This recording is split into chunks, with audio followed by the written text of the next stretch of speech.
Hey, what's up guys? I'm Steve Wells and today we are going to be talking about the Hoka One One Clifton 7. So I'm not going to be going over a ton of specs in my videos anymore just because it kind of takes up time and that's something you can read about. So if you're interested in like stack height, drop, weight, all of that kind of stuff, check it out down in the description. So the Clifton is what Hoka, I guess, considers a medium cushion, neutral kind of daily trainer. As far as medium cushion goes, Hoka has a little bit different definition of medium cushion than other brands do. So when comparing this to like the Ghost or the 880, something along those lines in that same category, I would say that this one definitely has much more on kind of that higher cushion range. So this particular one is a US 12. So we'll get into why it's a 12, not my normal 11.5 a little bit later. But let's throw it on the scale and see how much it weighs. So looking like 9.6 ounces. So as far as weight for a size 12 like that is relatively light for how much cushioning and everything that you're getting along with it. So the Clifton 7 is the first Clifton that I've been able to run in.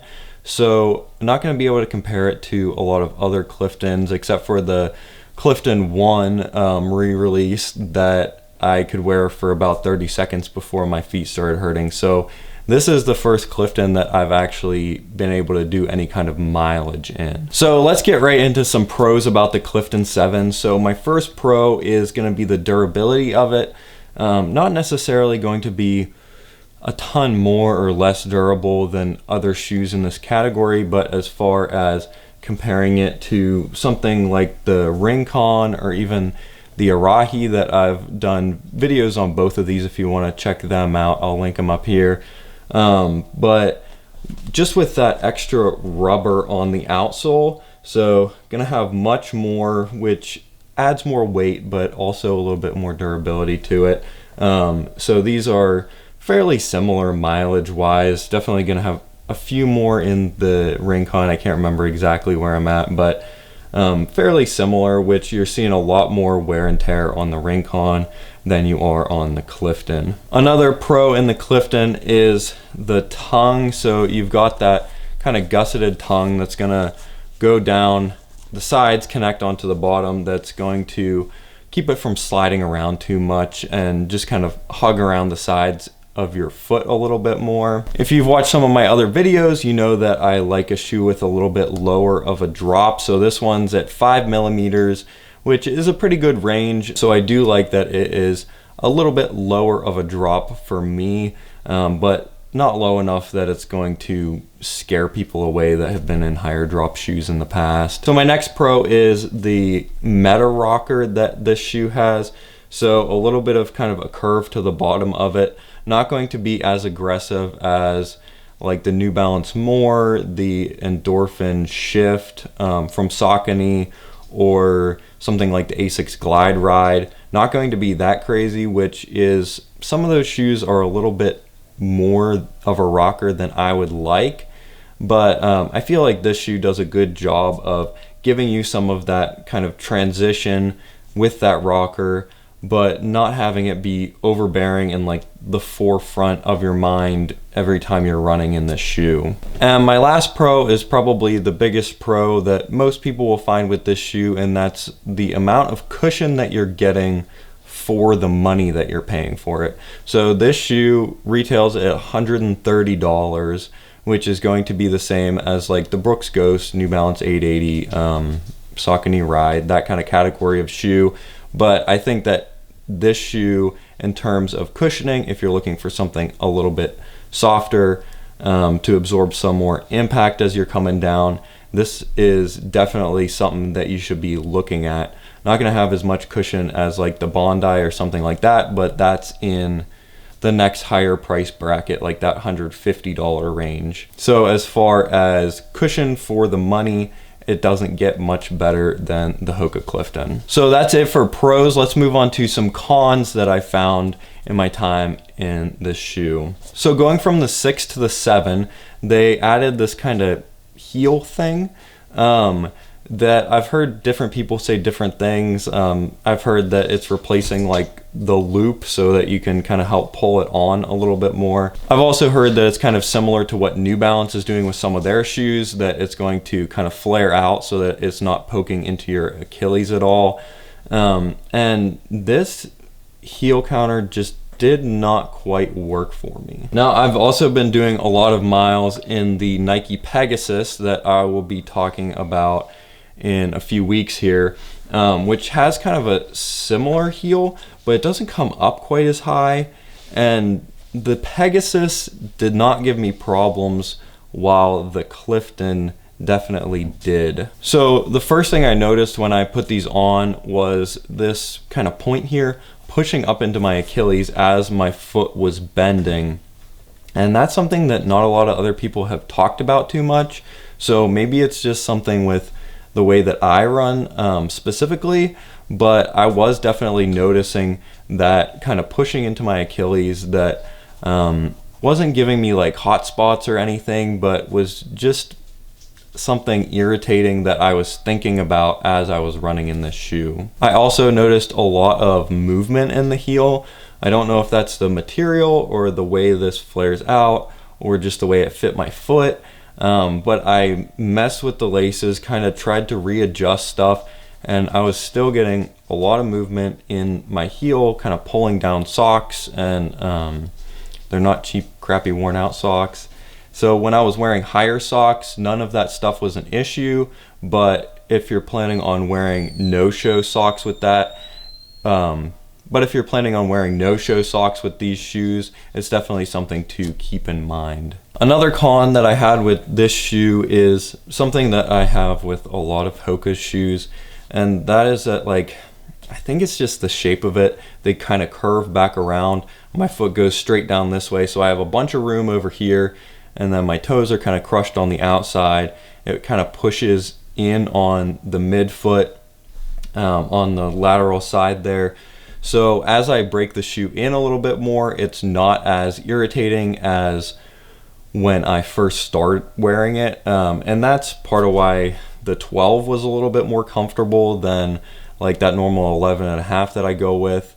Normally I would go true to size or a half size down even in the Clifton and a lot of Hoka's other shoes, but for me that half size up felt a little bit better. Along with that, I also have issues kind of historically with Cliftons, in that this kind of wraps up around the sides, so it kind of goes up around the sides of your foot and you sit more down in the shoe instead of just on top of the shoe like a lot of other shoes.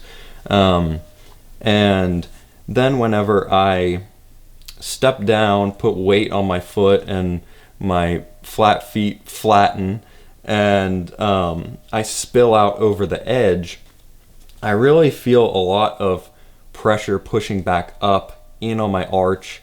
A lot of people try these on for the first time, say they have great arch support, and then they wear them for a little bit longer and realize it's not arch support, it's that kind of lip up around the edge digging into their foot, and it gets pretty uncomfortable pretty quickly.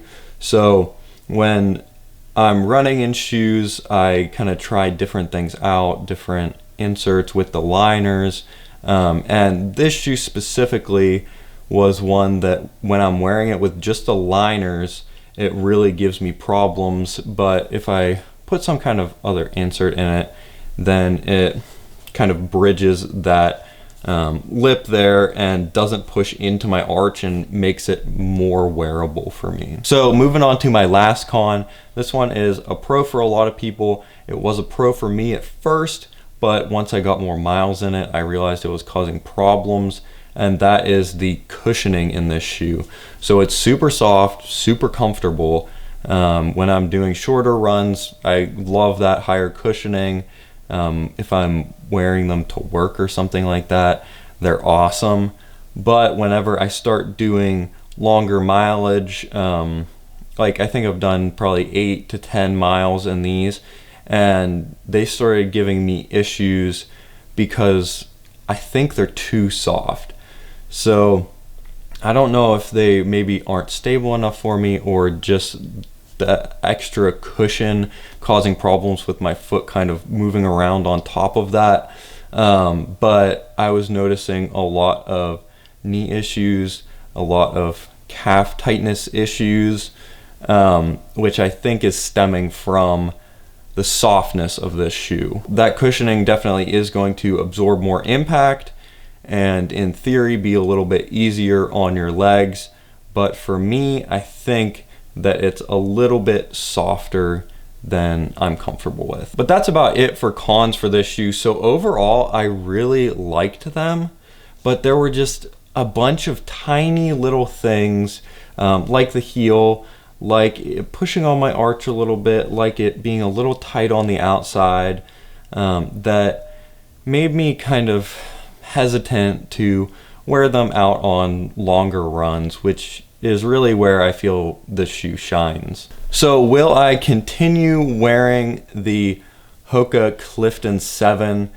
That's kind of a hard question because I just like it, but at the same time, with all of those little issues, I probably won't be putting too many more miles on this shoe. So this shoe is kind of an interesting one because if you're looking for something with a little bit more cushion, which a lot of people are now, just for a little bit more comfort, or if you're doing longer mileage, or if you have maybe knee problems or something like that, that you just want a little bit more shock absorption than you're getting in other shoes, it's one that people are really liking right now.